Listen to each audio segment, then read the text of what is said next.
اللہ ہی اللہ کیا کرو، دکھ نہ کسی کو دیا کرو، جو دنیا کا مالک ہے نام اسی کا لیا کرو۔ ہیومن ویلفیئر فاؤنڈیشن ایک ایسا ادارہ ہے جو پچھلے 20 سالوں سے جموں اور کشمیر میں کام کر رہا ہے۔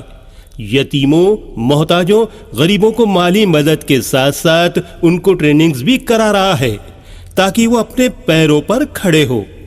ہیومن ویلفیئر فاؤنڈیشن کا آرفنیج اسکل ڈیولپمنٹ کم انٹرپرینیورشپ ٹریننگ انسٹیٹیوٹ پروجیکٹ ہے جس کا لاگت کا تخمینہ 7 کروڑ ہے۔ اس لیے جو بھی لوگ مدد کے قابل ہو ان سے گزارش کی جاتی ہے کہ وہ ہمارے اکاؤنٹس میں تعاون کر سکتے ہیں۔ انڈیا کے لوگ ہمارے لوکل اکاؤنٹ میں اور انڈیا کے باہر کے لوگ ہمارے FCRA اکاؤنٹ میں اچھے کام کے لیے تعاون کریں، کیونکہ کشمیر میں پچھلے کچھ سالوں سے حالات صحیح نہیں تھے جس کی وجہ سے یتیموں کی تعداد میں اضافہ ہوا۔ وہ اپنے پیروں پہ کھڑے ہو اور عزت کی زندگی گزاریں، یہی ہماری کوشش ہے۔ السلام علیکم ورحمۃ اللہ وبرکاتہ۔ ناظرین، استقبال ہے، سواگت ہے آپ کا viral news live studio Jalgaon, Maharashtra, India میں۔ میں آپ کا میزبان مفتی محمد ہارون ندوی۔ آئیے پیارے ملک بھارت کی بہت ہی خاص بڑی 10 اہم خبروں پر نظر ڈالتے ہیں، لیکن سب سے پہلے میں اپیل کروں گا کہ جو ساتھی نئے ہیں اور ابھی تک اس بے باک سچے چینل سے جڑے نہیں ہیں، اگر آپ چاہتے ہو کہ آپ کو پیارے ملک بھارت کی اور پوری دنیا کی صحیح اور سچی خبریں دیکھنے اور سننے کو ملیں تو پھر آپ اس چینل سے جڑ جائیے۔ سبسکرائب کر لیجئے ہمارے اس چینل کو، بیل آئیکن گھنٹی کے بٹن کو بھی دبا دیجئے تاکہ ہماری ہر ویڈیو، ہر خبر آپ کو آپ کے موبائل پر مل سکیں۔ اور ہاں ناظرین، ہم ہر روز ایک اپیل کرتے ہیں کہ پلیز، ایک پرائیویٹ چینل ہے اور چینل چلانے کے لیے پوری ایک ٹیم کام کرتی ہے، بڑا روپیہ پیسہ خرچ ہوتا ہے۔ اگر آپ چاہتے ہو کہ ایسے چینل جو ظلم اور ظالموں کے خلاف بے باک انداز میں بول رہے ہیں، اگر آپ چاہتے ہو کہ ایسے چینل مضبوط ہوں، آگے بڑھیں، تو پلیز آپ چینل کی فائنینشیل ہیلپ، مالی تعاون، مالی مدد ضرور کیجیے۔ اسکرین پر آپ نظر ڈالیں، ہمارے چینل کا بینک اکاؤنٹ نمبر بھی دیا جاتا ہے، اور اگر آپ آن لائن پیسہ بھیج کر مدد کرنا چاہتے ہیں تو گوگل پے، فون پے اور پے ٹی ایم تینوں کا ایک ہی نمبر ہے 9637541786۔ اللہ نے جو بھی آپ کو طاقت دی اس اعتبار سے ہر دن یا ہفتے میں یا مہینے میں ایک بار ہی صحیح 200، 500، 1000 جو بھی آپ مدد کر سکتے ہیں مدد کیجئے اور چینل کو مضبوط کیجئے۔ دوستو، آج بدھ کا دن ہے اور ایک دن پہلے ہی ہم جمعرات کو جو لائیو بیان ہوتا ہے رات میں 9 بجے، ایک دن پہلے ہی ہم اس کا اعلان کر دیتے ہیں۔ اب یہ رات کا لائیو بیان کا ٹائم 9:30 سے کم ہو کر 9 بجے کر دیا گیا ہے، کیونکہ اب عشاء کی نماز بہت جلد ہو جا رہی ہے، اس لیے 9 بجے کر دیا گیا، اس کا خیال رکھیں۔ اور اب آنے والے کل کا جو بیان کا عنوان ہے، بڑھتی خودکشی، بڑھتی آتما ہتیا جو حرام ہے، اور یہ بڑھ رہا ہے۔ پہلے خاص طور سے مسلمانوں میں فاقہ پہ فاقے آ جائے، بھوکا مر جائے مگر آتما ہتیا نہیں کرتا تھا، مگر ابھی تھوڑی سی بس ڈپریشن کا شکار ہوا، تھوڑی سی مصیبت آ گئی، تھوڑے سے حالات آ گئے، تھوڑی سی پریشانی آ گئی کہ سیدھا آتما ہتیا کی طرف جوان بچے بڑھ رہے ہیں۔ تو اس کو لے کر آئندہ کل کے بیان کا ہمارا اہم عنوان ہے بڑھتی خودکشی اور ہماری ذمہ داریاں، کہ ہم کیسے اس کو روک سکتے ہیں، اور خودکشی کے بارے میں قرآن، حدیث، اللہ اور اس کے رسول کیا کہتے ہیں۔ بہت اہم بیان آنے والے کل اسی چینل پر جمعرات کے دن رات 9 بجے ہوگا۔ پوری فیملی کے ساتھ اس بیان کو ضرور سنیں اور اس دعوت کو آگے اور بڑھائیں۔ ایاز، اس وقت پہلی بڑی خبر آ رہی ہے دارالعلوم دیوبند اتر پردیش سے۔ جی ہاں، میں آپ کو بتاؤں کہ جس طریقے سے یوگی سرکار نے ایک بدماشی کا جو فیصلہ کیا، جس پر علماء کا کہنا ہے کہ مولانا ارشد بدی نے کھل کر کہا کہ ہمیں سروے پر اعتراض نہیں ہے، ان کی نیتوں پر ہمیں شک ہے کہ آخر مدارس کا ہی سروے کیوں کر رہے ہیں۔ اگر آپ کو تعلیم کی فکر ہے تو پھر جن اداروں کو آپ فل 100% گرانٹ اور مدد دیتے ہو ان کا سروے کیوں نہیں؟ جبکہ وہاں پر کرپشن اور غلط بہت سارے کاروبار ہو رہے ہیں، تو ان کا سروے کیوں نہیں؟ تو یہ صرف مدارس کا سروے کروا رہے ہیں، جس سے ان کی نیت کا پتہ چل گیا ہے کہ نیت میں بدماشی ہے اور ملک کا ماحول خراب کر کے 2024 کے الیکشن کی جیت حاصل کرنا ہے اور ہندو مسلمانوں میں نفرتیں پیدا کرنا، اس کے علاوہ کوئی مقصد نہیں ہے۔ خیر آئیے، گزشتہ کل دارالعلوم دیوبند میں اسی کو لے کر ایک مجلس شورا کا اجلاس ہوا اور اجلاس میں یہ بھی طے ہوا کہ اب حفظ اور ناظرہ کے بچوں کو بھی ہندی اور انگریزی کی تعلیم دی جائے گی، یہ فیصلہ مجلس شورا میں کیا گیا۔ بجٹ میں بھی خاطر خواہ اضافے کی توقع نظر آ رہی ہے۔ ایسے ہی اس میں خاص بات، ایک اور بات خاص یہ رہی کہ خبریں یہ بھی آ رہی ہے کہ حضرت مولانا محمود مدنی کو دارالعلوم دیوبند کی مجلس شورا میں ایز اے رکن کے طور پر انہیں لے لیا گیا ہے۔ مدارس اسلامیہ کا حکومتی سروے جو جاری ہے، اسی درمیان عالم اسلام کی ممتاز دینی درسگاہ دارالعلوم دیوبند کی مجلس شورا کا اہم اجلاس جاری ہے، جس میں یہ 2 فیصلے سامنے آئے ہیں۔ آئیے ناظرین، ریاست گجرات کے احمد آباد سے ایک بڑی افسوسناک خبر آ رہی ہے۔ جی ہاں، ایک اور ایماندار پولیس افسر پر یوں سمجھیے کہ حکومت کی بجلی گری، خدا کی نہیں، وہ تو ایماندار ہے، خدا کی نہیں، ظالموں کی بجلی گری۔ جی ہاں، عشرت جہاں جو فرضی مدبھیڑ تھی، اس کی بڑی پوترتا اور شفافیت کے ساتھ جس پولیس آفیسر نے تفتیش کیا تھا، انکوائری کیا تھا، آخر اسے برخاست کر دیا گیا۔ جیسا سنجو بھٹ کو جیل کی سلاخوں میں ڈال دیا گیا، 30 دسل بعد گجرات کی پول کھل رہی تھی فساد کی، انہیں بھی جیل کی سلاخوں میں ڈال دیا گیا تھا، آخر ابھی ضمانت پر رہائی مل گئی۔ لیکن جو بھی ان ظالموں قاتلوں کی پول کھولنے کا کام کر رہا ہے، تو پھر وہ چاہے IPS افسر کیوں نہ ہو، انہیں بھی یوں سمجھیے کہ نکال کر پھینکا جا رہا ہے، ڈرایا جا رہا ہے، دھمکایا جا رہا ہے، یہ جیل کے سلاخوں میں ٹوسا جا رہا ہے۔ تو ابھی خبر آ رہی ہے کہ IPS افسر ستیش ورما کی سبکدوشی سے 1 مہینے پہلے مرکزی وزارت داخلہ یعنی امیت شاہ کی ٹیم نے یہ فیصلہ لیا، اور ابھی بیچارے 1 مہینے کے بعد ریٹائرمنٹ ہونے ہی والے تھے کہ انہیں پہلے ہی برخاست کر دیا، سسپینڈ کر دیا، تاکہ اگلی زندگی پر ان کے اثر آئے۔ اور سزا کس بات کی؟ کیونکہ انہوں نے بڑی پوترتا کے ساتھ عشرت جہاں فرضی مدبھیڑ کی جانچ کی تھی۔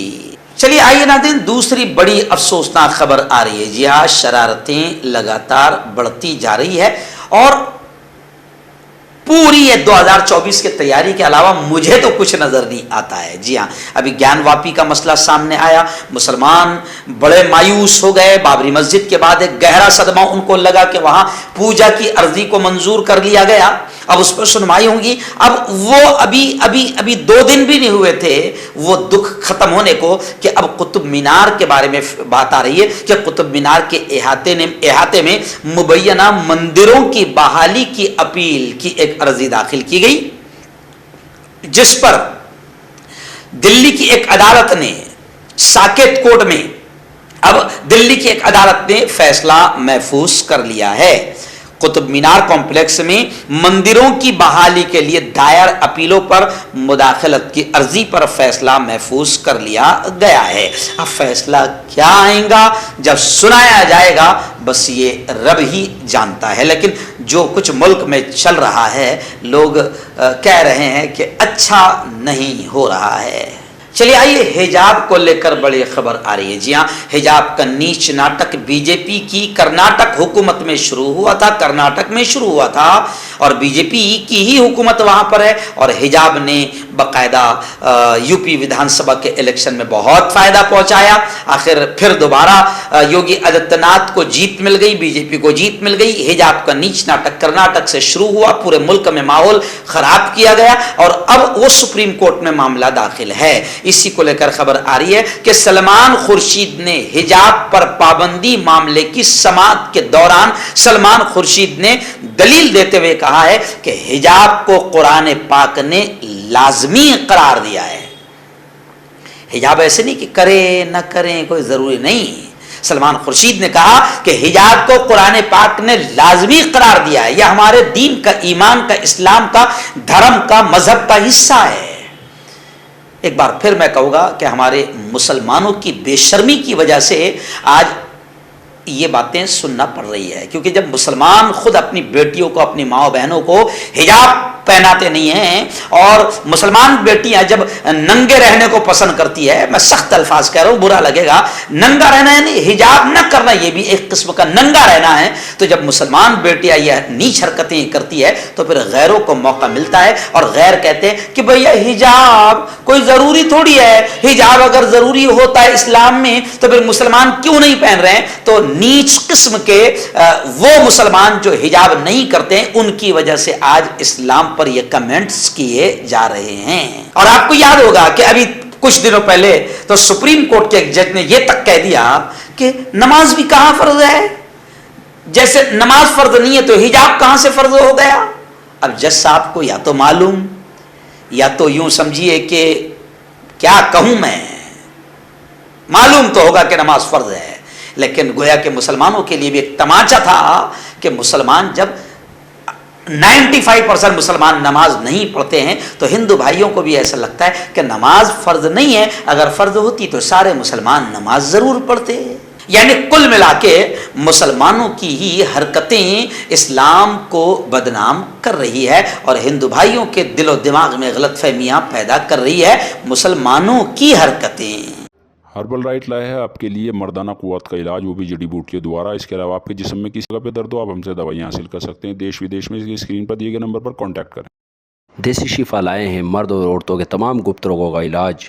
پہلی خوراک میں حیرت انگیز اثر دیکھیں۔ اگر آپ ہم سے انڈیا اور انڈیا سے باہر دوائیں حاصل کرنا چاہتے ہیں، اسکرین پر دیے گئے نمبر پر کانٹیکٹ کریں۔ Thank you. چلیے آئیے، اتر پردیش سے گھٹیا اور نیچ حرکت شروع ہوئی تو اب اس کے اثرات، جیسے کرناٹک سے حجاب کی نیچ حرکت کے اثرات پورے ملک میں آئے تھے، تو پھر یوگی آدتیہ ناتھ کے وہاں پر جو گھٹیا حرکت شروع ہوئی مدارس کے سروے کو لے کر، تو اب جتنے بھی آس پاس کے بی جے پی شاشت اسٹیٹس ہیں وہ بھی تو سوچیں گے کہ آقاؤں کی طرف سے اشارہ مل گیا کہ بدماشیاں شروع کر دو، 2024 الیکشن جیتنا ہے۔ تو اب اتراکھنڈ سے بھی خبر آ رہی ہے کہ اتراکھنڈ سی ایم کے تیور بڑے سخت ہو گئے، اور اب وہ بھی کہتے ہیں کہ ہم نے مدارس پر کڑی نظر رکھی ہے، اور اب یہاں پر بھی ہم مدارس کا سروے شروع کریں گے۔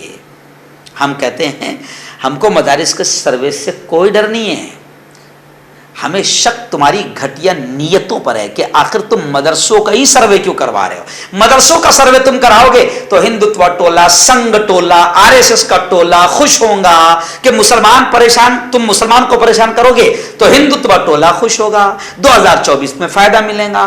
اگر تمہاری نیت صحیح ہے کہ ہم تعلیم کو، ایجوکیشن کو، شکشن کو بہتر بنانا چاہتے ہیں تو مدارس کا بھی سروے کراؤ، اسکولوں کا بھی سروے کراؤ، کالجز کا بھی سروے کراؤ، اور جن کو تم 100% پیسہ دیتے ہو، گرانٹ دیتے ہو، ان اسکولوں کالجوں کا پہلے کرواؤ، کیونکہ ہم تو تمہاری بھیک نہیں لیتے ہیں۔ مسلمان اپنی زکوٰۃ صدقہ خیرات پر اپنے مدرسے اور غریب بچوں کو تعلیم دیتے ہیں، تو مدرسوں کے سروے سے ہمیں اعتراض نہیں ہے، تمہاری گھٹیا اور نیچ نیت پر ہمیں اعتراض ہے۔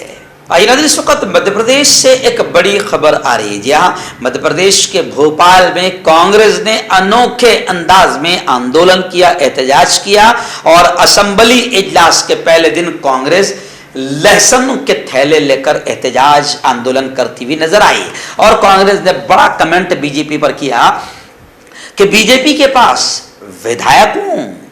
ودھایکوں اور اراکین اسمبلی کو خریدنے کے لیے روپیہ پیسہ ہے، کروڑوں روپیہ ہے، لیکن لہسن خریدنے کے لیے پیسے نہیں ہیں، کیونکہ لہسن کو مارکیٹ میں مہنگا کر دیا گیا، سبزیاں مہنگی ہو گئی، دال چاول ساری چیزیں مہنگی ہو گئی، تو کانگریس نے لہسن کے تھیلے لے کر آندولن کرتے ہوئے یہ کہا کہ بی جے پی کے پاس ودھایکوں کو خریدنے کے لیے کروڑوں اربوں روپے ہے، مگر لہسن خریدنے کے لیے بی جے پی کے پاس پیسے نہیں ہیں۔ اتر پردیش کی 4 بڑی افسوسناک خبریں آ رہی ہے۔ جی ہاں، سب سے پہلے خبر تو یہ آ رہی کہ پرتاپ گڑھ میں B J P leader corruption کے الزام میں گرفتار کیا گیا۔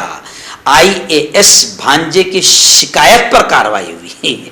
آپ سمجھ سکتے ہیں کہ اتر پردیش کے ضلع پرتاپ گڑھ میں IAS افسر کی شکایت پر پولیس نے ان کے ہی ماما، یعنی خود IAS افسر ہے بھانجا، اس نے اپنے ہی ماما پرتاپ سنگھ کو 1.62 کروڑ روپے کے کرپشن کے الزام میں خود